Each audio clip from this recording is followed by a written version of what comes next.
Hi, welcome back to my channel. It's Pride Month.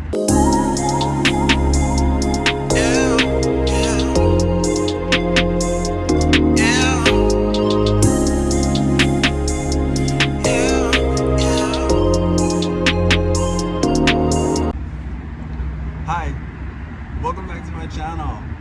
It's Pride Month. I've been waiting to do this video because I wanted to do it at a time where I actually felt like I had the time. And not only is it Pride Month, today is Juneteenth. You hear me? Today is Juneteenth. I'm black, I'm black, I'm blackity black, black, black. It's Pride Month, y'all. It's Juneteenth today. But I wanted to talk about Pride Month. As you can see from the thumbnail, we are talking about shows, representation that brought out my queerness even more and more and more and more, okay? Starting off right off the bat, Noah's Ark, okay? If you've seen Girlfriends, if you've seen Sex and the City, you would like Noah's Ark. When I tell you they were getting into the things of the things, it was great to see 4 black gay men, one who was a clothing store owner, one who owned a HIV clinic, the other one who was a professor, and the other one was a full-time writer, filmmaker. They had thriving lives in LA. You got to see them go from not being able to really afford things to being able to afford things. Being, damn near kicked out of your house from not paying rent to owning amazing homes and having families and being able to thrive in this world or in the LA world. And so it was really great representation. You got to see flamboyant gays, you got to see masculine gays. They talked about the stigma that comes with you being a femme gay or a bottom gay, how top men are more respected, which, as you just saw, like in Euphoria, where he's having the conversation with the dad, where he's like, I'm not gay, I'm not the catcher, I'm the pitcher. It's like those conversations were introduced. They got into gay bashing, and it was really great to see these characters, even though they're fictional, these characters that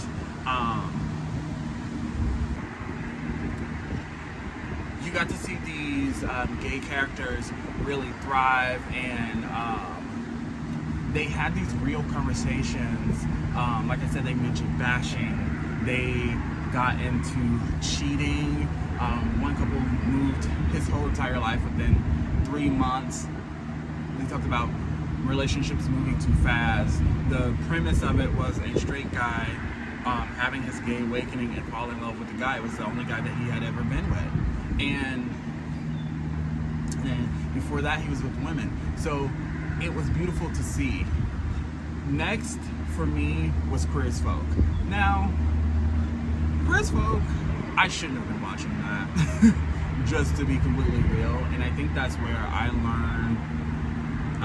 That's where I learned to date older men, because the show made it acceptable, even though at the time it really wasn't. But the representation comes in from seeing these queer characters have full, meaningful lives, and that was a big deal, because where I was from in the South, they made you feel like you wouldn't have a good job if people knew that you were gay.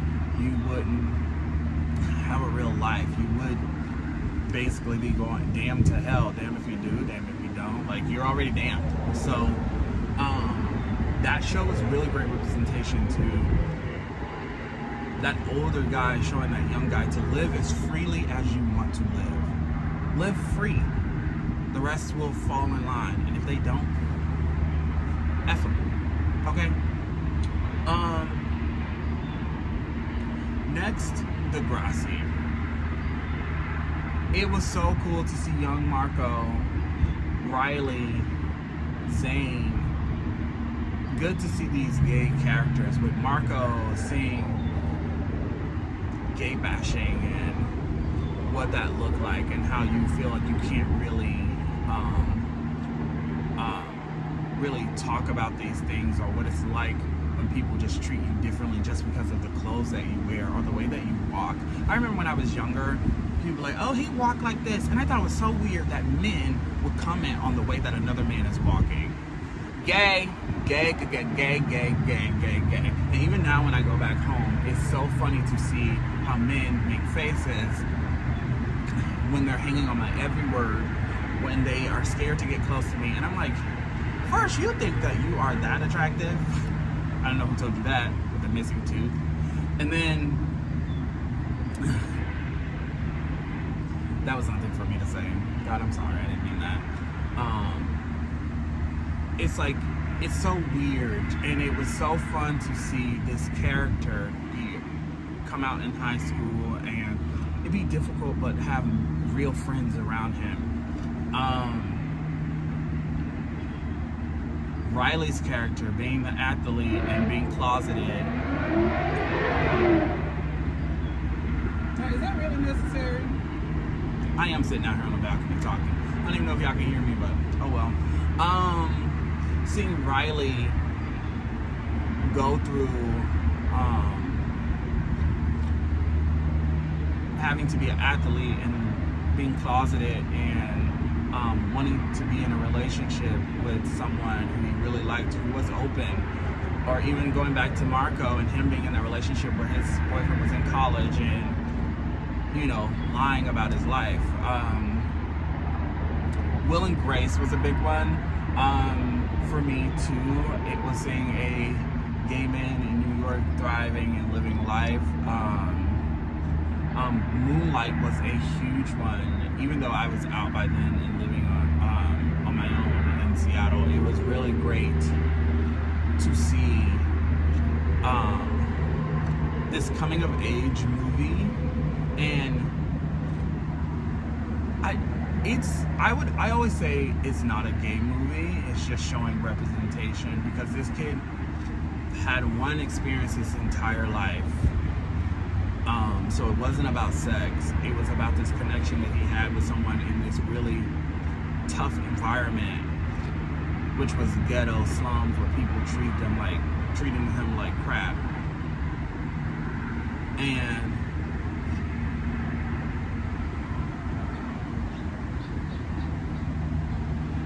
it was so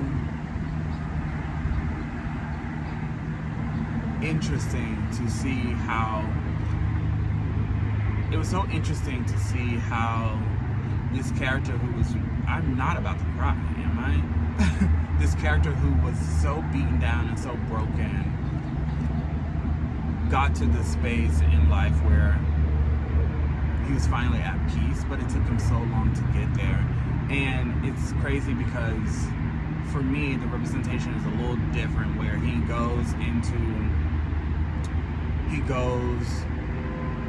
the lifestyle that the positive people in his life was trying to get him out of, and he goes to doing that thinking that makes him a man, and in reality it's like selling drugs, doing all that stuff doesn't make you this man. In fact, it makes you less than, especially in my eyes. And so it was very interesting to see what he thought being a man was, and becoming that, and realizing that that's not how that goes. And for me, I remember getting away from the life that I grew up from, so that's Christianity, that's my blackness, that's so many different things, my queerness, trying to get away from that stuff, and realizing that those things aren't bad, it's the people around that made that stuff look bad, made those things look bad. When somebody says to me now they are a Christian, or we'll go with that one, it's like, now I need to know, what does that mean to you? Because there are different versions of all of that. It's always been, but now it's more, as I'm older, I realize it's like, it really makes sense, because I'm more spiritual than I am Christian. I am not religious, but I am a spiritual being, and I have my own relationship with God. That is my business, right? and I do spread the gospel and I spread the word. You guys see on my channel, I live in light, positivity, nothing but love, right? And so anything else, it really does not float in my life. Heartstopper is another one. That's a newer one. It's cute to see teen romance and teen love. It's not about sex. It's more of them sharing a nice connection. And I think I like it too because it's, if I could fall in love with a best friend, that would be my ideal relationship, to be completely honest. That's my ideal. So I really love that show. Nashville had a really great queer character, Will Lexington. That was really cool to see this gay country artist. Those are the ones that I can think of right off the back right now. But how about you? If there's any queer movies like Holiday Heart, Paris is Burning, those movies, Pose, oh my god. Pose was awesome. Pose was such a great show. That also too had the best representation because you had trans men and women, gay men and women, and it was just a beautiful thing to watch, even though it talked about hard topics like AIDS and HIV. It was really, really cool to see these characters in this glamorous way. Well, not so glamorous, but work with what they had and made it everything and more. If you know any other shows, put it in the comments. Maybe put it in the comment section. Maybe there's something that I haven't seen that maybe I should be watching. So, happy Pride, happy Juneteenth. I'm gonna get off of here because I have stuff to do, but I just wanted to stop in really quick and say, hey y'all, hey, happy Pride Month. I know I'm wearing all black. Someone told me that I don't represent queerness. When I talk, you obviously hear, and maybe the way that I walk, my motions, but far as like, your boy I don't wear rainbows and shit. I need to wear more color, but I'm trying to get out of that, but as you can see, I just naturally just will be wearing black. And that comes from like body discomfort and the way I'm feeling right now. Like, I'm not great, I'm not fat or anything, but you know, there are problem areas that I'm actively working on. And so,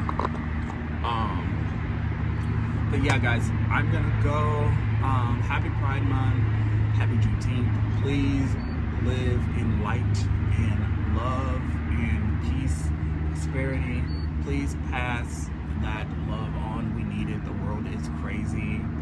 Find your relationship with God. No one's telling you to go Bible thump.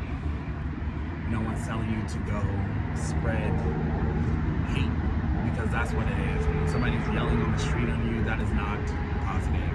So when you are at these pride parades and you are having fun and people are telling you you're going to hell and this is sin, you look them in the face and you go, I wish you nothing but love and peace in your life, because what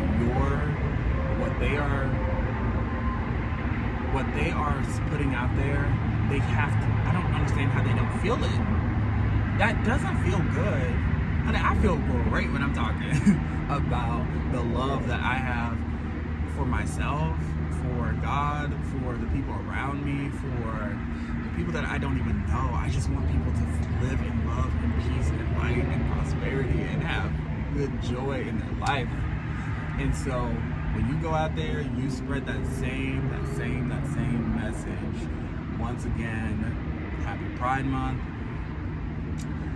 and happy Juneteenth. And I will see you when I see you. Please like, comment, subscribe, and hit that notification bell when you can see when I upload a video, okay?